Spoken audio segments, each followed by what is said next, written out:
we're thrilled to be joined by Flyers General Manager Danny Briere. How has it been so far, sir? It's been exciting, especially yesterday. It was a blast. There was a lot of action. Maybe not for you guys so much because there was no trades, but there's a lot going on. And, we're obviously probably like all GMs that make selections in the first round. We're really happy. You got to be used to that phrase. I can't believe he was still there. Yeah, that's whatever. We all use it, right? That's the phrase. But Matvei Michkov, I mean, we talked about it prior to the draft yesterday. I was very fascinated in terms of how things were going to play out. He's obviously a very, very highly skilled player. Yeah. The world is in a kind of an odd place right now geopolitically.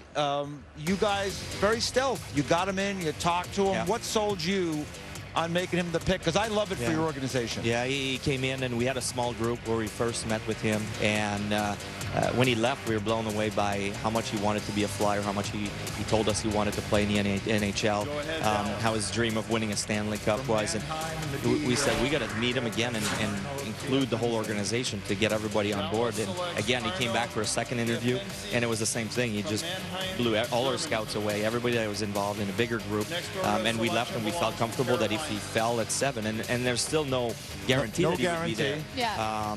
But when we saw that he was falling and he's available at 7, we felt the upside was just something we couldn't miss. Sounds like the second impression was as good as the first one. It certainly was. How about after the selection? I'm sure as you're getting close to it, you're just kind of like, okay, just a couple more picks, and then you draft him. Have you talked to him after? What was What was the conversation for you guys after? I don't know if you guys were able to see on the stage or if there's a camera, but his smile, it just felt like genuine. He was so happy to be a Flyer. That's what he kept telling us. So. We feel good at the moment. Time will tell. We think we have a special player, and that's kind of what we're looking for in the Flyers organization, game changers. So, like I said, time will tell what happens. It's funny. We had Patrick Marleau up here a few minutes ago, and I did. He was a high draft pick. You were someone drafted, I believe it was 24th by the Phoenix Coyotes in your draft year. I'd just always like to get your impressions. I mean, you were such a young person at that time. You get, whizzed around. You were an unbelievable prospect. You had so many points. Some people say, well, is he going to be big enough to play? You were plenty big enough to play.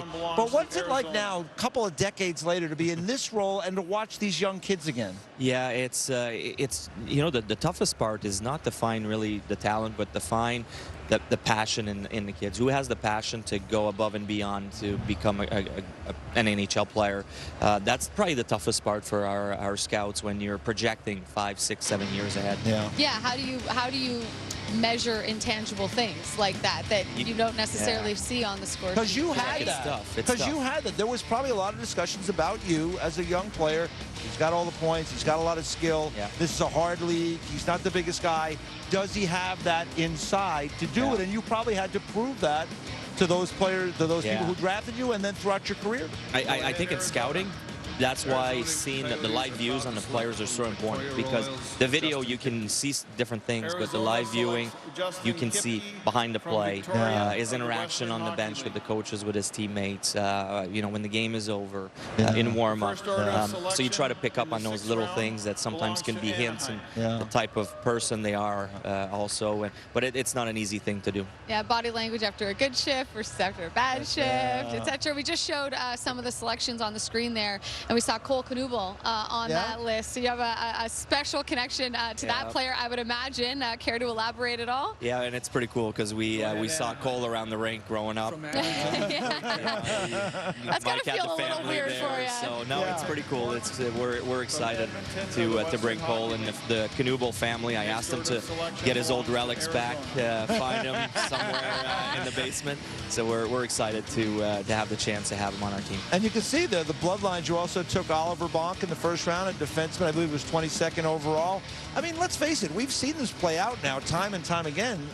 There's something to it that when you've had those connections at the highest level, you have a little bit of an advantage. Yeah, well, I hope so. I remember myself, the first time I got to an NHL training camp in a NHL dressing room, it's overwhelming if you've never been there before. I know I was stage fright for the first little bit. Sometimes when you have those guys that have been around, you've seen them run around the dressing room, there may be a little easier transition for them, we hope. But at the end of the day, it's down the road, 3, 4, 5 years down the road, what happens. Well, the preparation for yesterday and then for today as well, it is immense what you guys do to prepare for this. Really, you prepare all year long. What have you learned through the process of getting ready for your first draft as the GM of the Philadelphia Flyers? What have I learned? That it goes a lot faster when you're the GM. It might seem slow from the outside. That's right. Things were coming fast, hard and furious in that moment, right around the 7th pick. There's a lot of discussion, so it was fun. Probably the closest I've been to playing a game, so it was pretty exciting. Was there a lot of phone calls from other teams as you got close? Because obviously he was a talented player. People don't know necessarily that you're going in that direction. Did you handle a few calls at that moment? Definitely, yeah. There's some talks with different teams at the moment, with different things going on. So it's a pretty good rush. Yeah. Last one for you, and I'll make it quick because they're wrapping me. We're in Nashville. Go-to karaoke song for Danny Briere would be? Oh my God, I didn't even think of that. I'm blanking. Nothing for you. Something country, I guess. It's Carey Price. That's what. Poor Carey Price. We love you, Carey. Sorry. Danny, thank you for the time. We appreciate it. Good luck.